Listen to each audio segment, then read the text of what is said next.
राजकीय वर्तुळातली बातमी कोकणातल्या अर्ज माघारीवरून विनायक राऊत आणि बाळ मानेंमध्ये आता जुंपलीये। मवियाचे उमेदवार बाळ मानेंची अर्थपूर्ण माघार असल्याचा आरोप होऊ लागलेला आहे। तर बाळ मानेंचं आयुष्य हे मॅनेज होण्यात गेलं।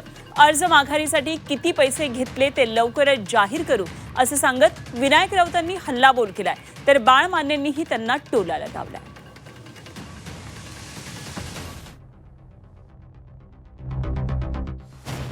बाळ मानेंच्या माघारी मागे 25 कोटींच्या डीलचा आरोप। राऊतांच्या आरोपांमुळे राजकीय वादळ।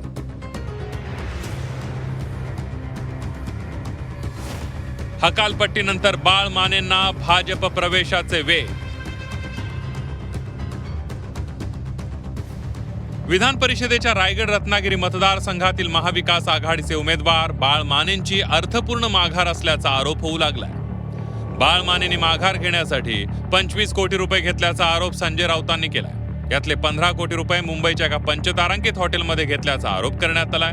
हे आरोप बाळ मानेंनी फेटाळून लावलेत। कोकणातील माघारीसाठी 25 कोटी रुपये दिले पगार, त्यातले 15 कोटी रुपये बीकेसीतल्या सॉफ्टवेअर हॉटेलमध्ये।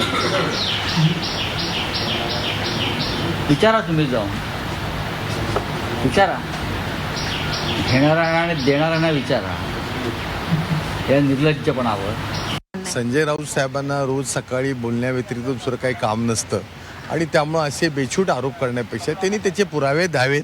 माझं निष्कलिंक चारित्र्य आहे। जर कोणी अशा प्रकारचा माझ्यावर जर पुरावा दिला माझ्याबद्दलचा तर मी सक्रिय राजकारणातून निवृत्त होईल। रायगड रत्नागिरी मतदारसंघात विजय मिळेल अशी परिस्थिती नव्हती, त्यामुळे आपण वरिष्ठांना सांगून माघार घेतल्याचा दावा बाळ मानेंनी केलाय। पण हे शिवसेना उद्धव बाळासाहेब ठाकरे पक्षाच्या नेत्यांना मान्य नाहीये। विनायक राऊतांनी बाळ मानेंवर बोचरी टीका केली आहे, तर मानेंनीही विनायक राऊतांवर पलटवार केलाय। शरम वाटली पाहिजे बाळ मानेला।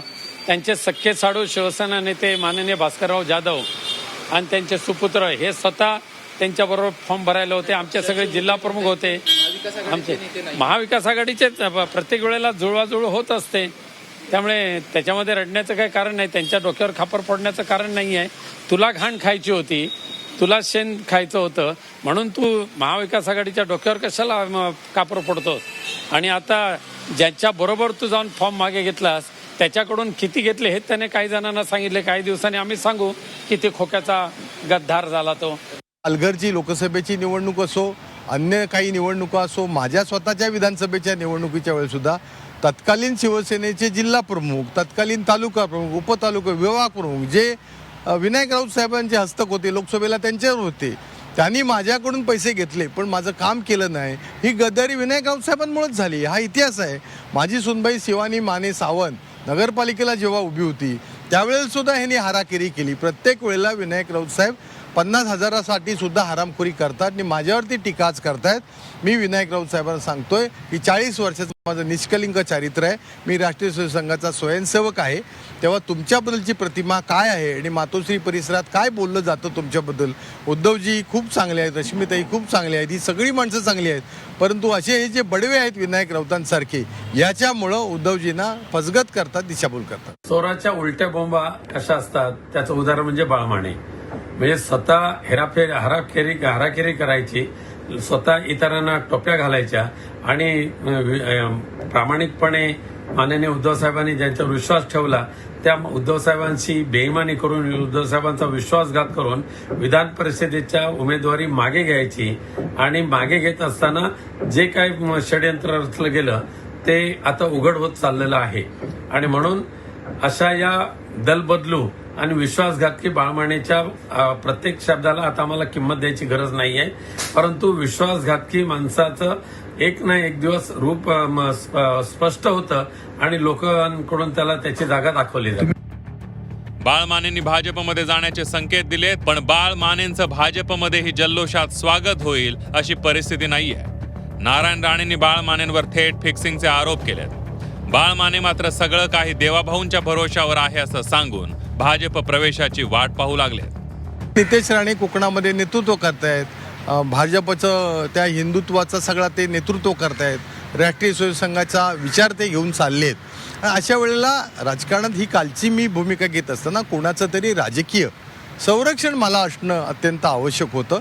नितेशजींनी आणि माननीय मुख्यमंत्री देवेंद्रजींनी जर या संदर्भात माझ्या पाठीशी राहायचा निर्णय घेतला तर तो कोकणाच्या दृष्टीने हिताचा निर्णय आहे. पण तुम्ही काय निर्णय घेणार आहात? अद्याप काही ठरलेलं नाही. Wait and watch. राजकारणामध्ये काही गोष्टी ह्या विचार करून निर्णय घ्यावे लागतात. परंतु मी हे नक्की सांगेन, मी राष्ट्रीय स्वयंसेवक संघाचा स्वयंसेवक आहे. बाळ मानेला तुम्ही सिरियस घेऊ नका. एवढ्या वर्ष तुम्ही पाहताय तो एका पक्षात राहिला व्यवस्थित. प्रत्येक निवडणूक आली का तो त्याची 5 वर्षाची तरतूद करतो. ते निमित्त झालं भरायचं आणि मग तडजोड करतो आणि विड्रॉ होतो. विरोधक म्हणून निवडणुकीमध्ये सत्ताधारी पक्षाला आव्हान द्यायचं, सत्ताधाऱ्यांची तडजोड करून माघार घ्यायची, नंतर सत्ताधारी पक्षांच्या वळचणीला उभं राहायचं, हा नवा पॅटर्न महाराष्ट्रात रुजू लागलाय.